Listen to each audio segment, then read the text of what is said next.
Hey everyone, welcome back to Homestead Corner. Today I want to talk about preparing for the fall and winter food shortages that are coming.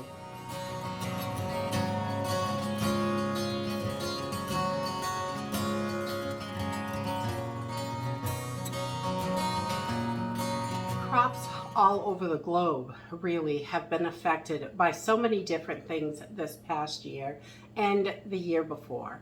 I know we are seeing lots of stuff going on right here in the US. We've had down in the south, we've had problems with massive flooding. Out west, massive droughts. We are just seeing all sorts of stuff. The high cost of fuel, the high cost of fertilizer. There's lots of things that are contributing to the problems with the food supply.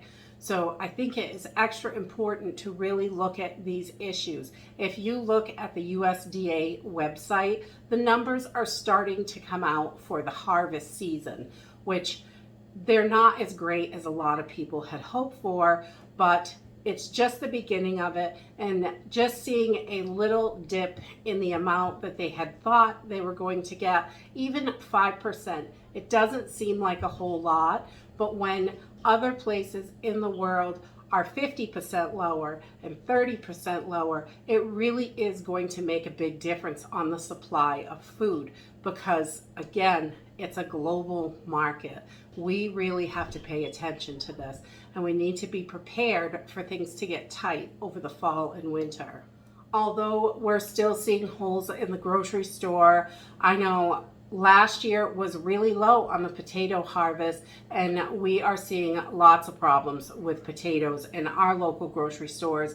Either there is nothing to buy, certain products, or the stuff that is there is really high and not the greatest quality because potatoes are harvested once a year and they sit all year. So what's in the store right now is last year's harvest, and they're just getting started on the harvest for this year. So it's going to be a little while before that makes it to the shelves. Right now is the best time to stock up on things that your family needs before things get worse. And as food supply shortens and tightens, people will be buying different things to fill in where they're missing the things that they normally buy. The prices are going to rise rapidly and quickly. When things go in short supply, everything else is going to go up in order to meet that demand. So I thought I would share a few of the things that we are working on stocking up right now, making sure we have enough of everything to make it until harvest time next year. Really, we need to plan for that. A lot of times people will think they only need a couple of weeks worth of food, but if it becomes unaffordable or unavailable, we really need to make it a lot longer. So some of the things that we are stocking up on right now are like wheat. I don't keep a lot of flour in the house, although if you are not going to be grinding your own flour, definitely I would stock up on some flour. It's not going to last forever, but if you vacuum seal flour, flour will last quite a few years, 5 to 10 years. You can buy it in a can.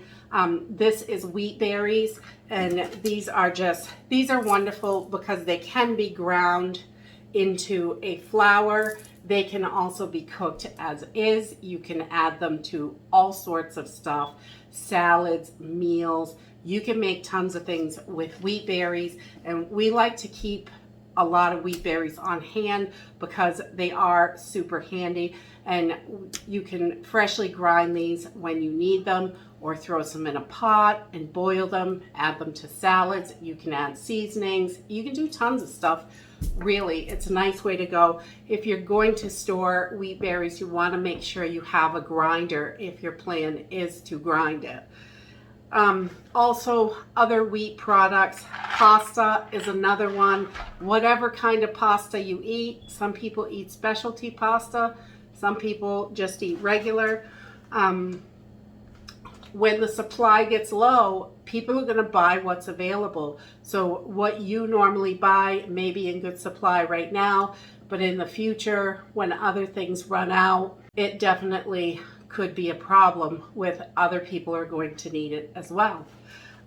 Also, soups, open and eat soups or quick boil water soups, things like that are really handy. These have noodles in them. If you like noodly soups, they again are made with wheat, and with the lower wheat crops, there definitely could be an issue of having that supply for the noodles. Another thing that we are stocking up on right now is potatoes. We grow some of our own potatoes, but my potato crop wasn't that great this year, and I am definitely going to be canning more potatoes to make sure we have enough potatoes on hand. And also these little instant potatoes. These are not good long term, but they're great in the pantry. They're quick. You can get ones with no additives that are just potato flakes. I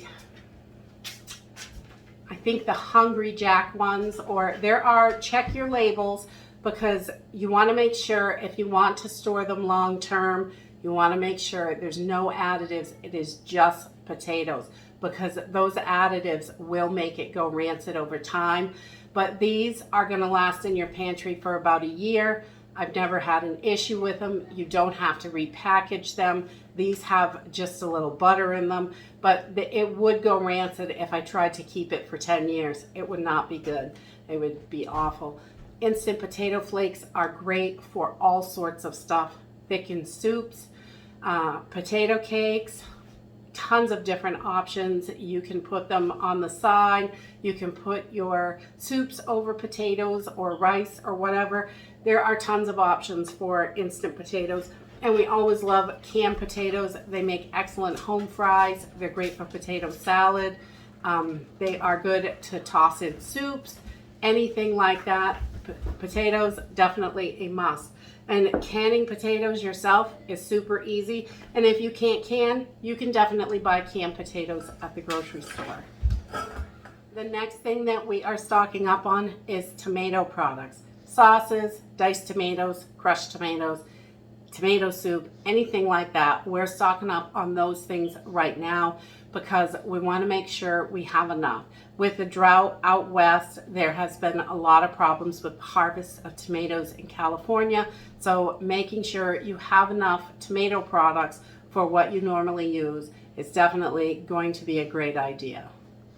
The next thing we are making sure we have plenty of right now is oats. These are vacuum sealed oats. I like to vacuum seal them when I get them to make sure to keep the air out of them, and they are good to go.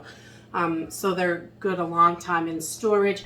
These are old-fashioned oats. You could do quick oats, you could do oat groats. There's tons of different ways to buy oats. Oats can be ground up into flour quickly and easily. They are great for tons of different things, and they are excellent to fill your belly and have good nutrients in them. So we like to keep plenty of oats on hand for whenever we need them. The next thing we are making sure we have plenty of is popcorn. Popcorn is one of those things. It's quick and easy to make popcorn for a snack. Popcorn is dried corn. You can grind this up and you've got corn flour.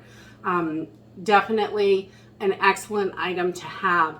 Anytime that if we are short on flour, anything like that, wheat, we can use alternative things like your oats. Make wonderful flour. You can make flour with popcorn.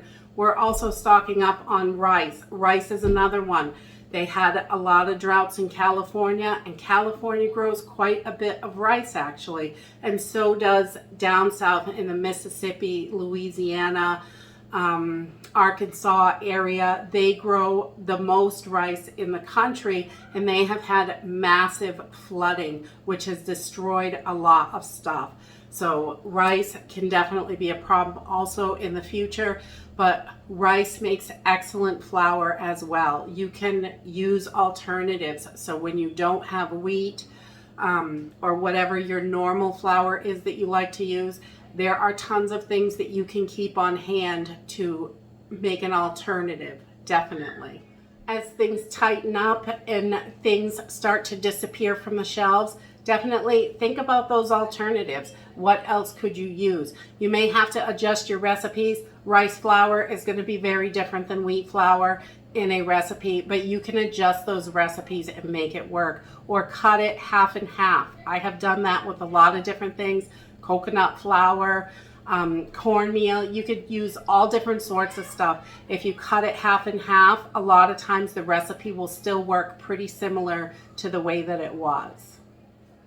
And one more thing that we're stocking up on, like soup bases, bouillon, spices, things like that. You want to make sure you've got plenty of flavorings. Soup bases and things like that, your bouillon, are going to help you stretch your food. Soup is a great way to stretch your food out when you don't have a lot of stuff.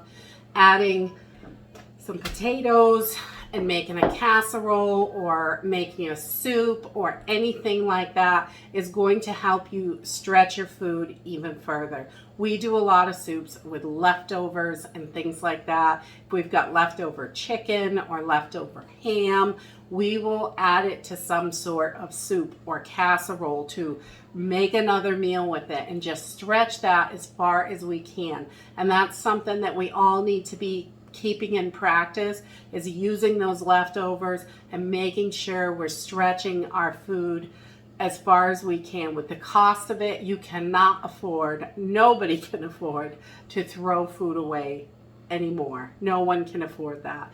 It is just way too expensive. And that is it for what we are working on, making sure we have plenty, stocking up if we don't have plenty. And I would love to hear if there's something that you are working on stocking up. It may help somebody else or give them an idea of something that they may have forgotten. Put it in the comments down below. It's always helpful to other people. The comment section is usually a treasure trove of great ideas because you guys are amazing. And that is it for today. If you like this video, give me a thumbs up. Subscribe. I'll see you in the next video. Bye.